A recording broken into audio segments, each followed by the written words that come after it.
This video is brought to you by our trusted graphics partner, NVIDIA.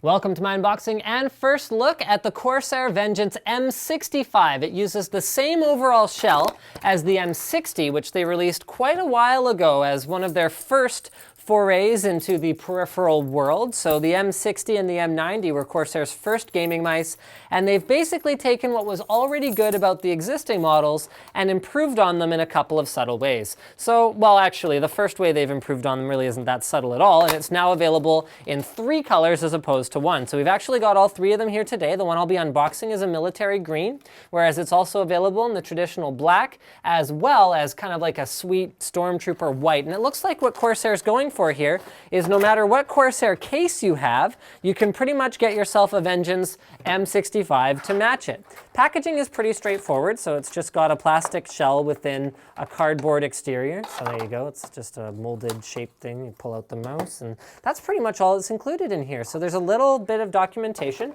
that's going to tell you about your 2-year warranty, as well as how to go to Corsair.com and download the latest drivers, which is like, yay, don't bother including a disc, what's the point? And let's have a look at the mouse itself. So I'm probably gonna get Slick to come join me here in a minute. No, not yet, not yet. Sorry, I'm just giving you prior warning. I know usually I say that and I mean like immediately, ah! Okay, so we've got a braided cable that terminates in a USB. So there you go, it's labeled, so you know it's a mouse, you know it's Corsair, assuming you can see both sides of it at the same time. Nice high quality braiding, so you can't see any of the cord through there. It's about an entire Linus wingspan in length, so that's actually it's probably a 6-foot cord based on how long that is compared to my arms. And let's have a look at the ergonomics. If you haven't already seen an M60, then this will be new, if not considered a refresher. So down here we've got 3 adjustable weight zones, so you can customize not only the overall weight of the mouse, but you can actually customize also the weight distribution of the mouse. So I'm gonna run and grab a screwdriver here. I'm just gonna go across one of the cameras with a crotch shot. Hopefully they don't switch to that one while we're in the editing process. So inside each of these ones, you can decide, okay, oh, I want it more heavy at the back, or I want it more heavy at the front. So each of them has a little weight inside of it that you can either remove or keep in there. All right.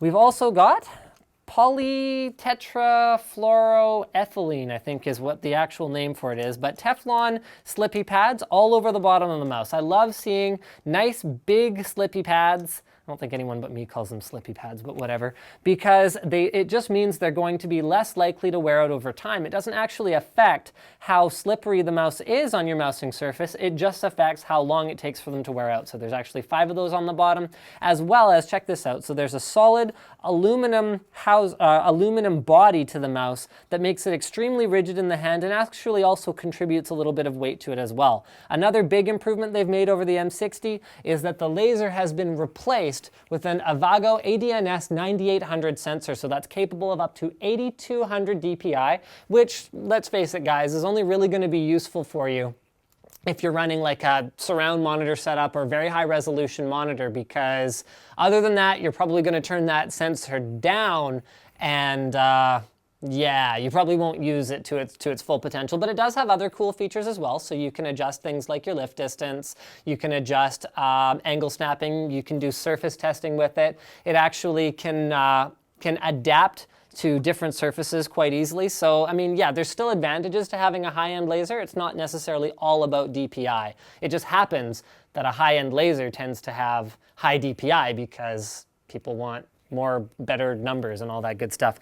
So now let's get into the actual ergonomics of it. It is pretty much an optimal shape for someone with smaller to mid-size hands to palm grip. However, I think someone with larger hands, who I'm gonna have just kind of lean over here, and there you go, thanks Slick, would probably be more comfortable with a claw grip on a mouse like this, whereas a palm grip is gonna be a bit of a challenge for him because he's got baseball mid-size hands. So this gives you some perspective of everything from petite hands to large ones. You've got back and forward buttons in there, I would consider optimal locations, a little bit offset from where your thumb would normally actually rest on this lip right here, but still within easy reaching distance, and you're not going to lose control of the mouse or be unable to lift it if you want to activate those buttons. If anything, if I had to complain about something with respect to the positioning of the buttons here, it's with my small hands. If I'm not claw gripping, I might have a little bit of trouble reaching the aim button here, which is a DPI changer. So if you're zooming into snipe or whatever else you want to adjust your DPI on the fly,